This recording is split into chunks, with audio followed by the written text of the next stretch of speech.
Bonjour. Selon Dakar Time, Karim est en train de faire ses valises et la peur s'installe chez Macky. Bon, en attendant de le voir, le PDS, nous dit Vox Populi, accuse l'APR de tricherie dans la collecte des signatures pour le parrainage. Hélas de nous dire, le PDS a épuisé d'ailleurs ses 30 000 fiches de parrainage, mais le quotidien nous dit, le PDS fiche dans le vide. En changeant la couleur de la fiche de collecte de parrainage, les Échos écrivent le PDS risque l'invalidation. Pour Bernard Casimir Cissé, le modèle de fiche est fixé par arrêté ministériel. Ceux qui ont décidé de changer de couleur ont certainement leurs raisons et ils prendront leurs responsabilités. Mais Ababakar Fall, dans le quotidien, est d'avis que l'arrêté est muet sur la question. Dans les Échos, Cherdien du PDS déclare « Nous n'encourons aucune sanction, on retrouve sur nos fiches toutes les données de la fiche standard ».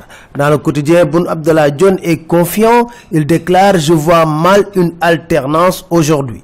Et son camp va recevoir un renfort de la personne de Cheikh Tidiane Gadio. Selon 24 heures, Gadio va renvoyer l'ascenseur à Macky une fois au Sénégal. Bon. Pape Diop, lui, est convaincu dans l'as que Macky veut chahuter déjà le parrainage. Moustapha Cissé Lo a décidé de faire cavalier seul. Dans les Échos, il déclare « J'ai pris ma propre voie, je me démarque de la direction de campagne de Macky Sall ». Pendant qu'on ne parle que de politique, les insuffisants rénaux sont privés de soins à cause de la panne de l'appareil de dialyse, nous dit le quotidien. Les nouveaux bacheliers sont dans la désorientation, écrit enquête. 55 000 nouveaux bacheliers à caser véritable casse-tête chinois.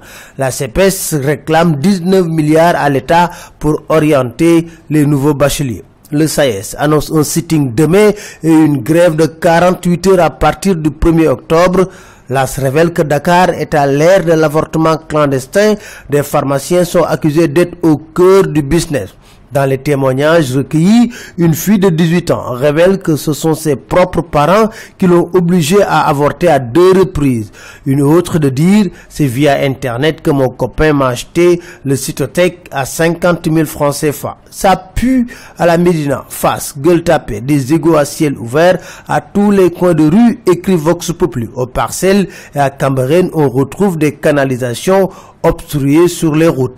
Selon les Échos, à Liberté 4, 2 lesbiennes et 2 homosexuels ont été arrêtés. La vidéo de leur ébat passée de main en main dans les SICAP. L'Observateur nous parle de basket avec l'interview de Baba Tandian qui révèle une bagarre entre Astou Traoré et Yassine Diop. À Lagos, c'est encore Gorgui Sidien qui a mis la main à la poche pour payer l'hôtel des Lions. À Nice, Bintou Diémé a utilisé sa carte bleue pour sauver les Lions d'une expulsion. C'était tout, merci, très bonne lecture à tous.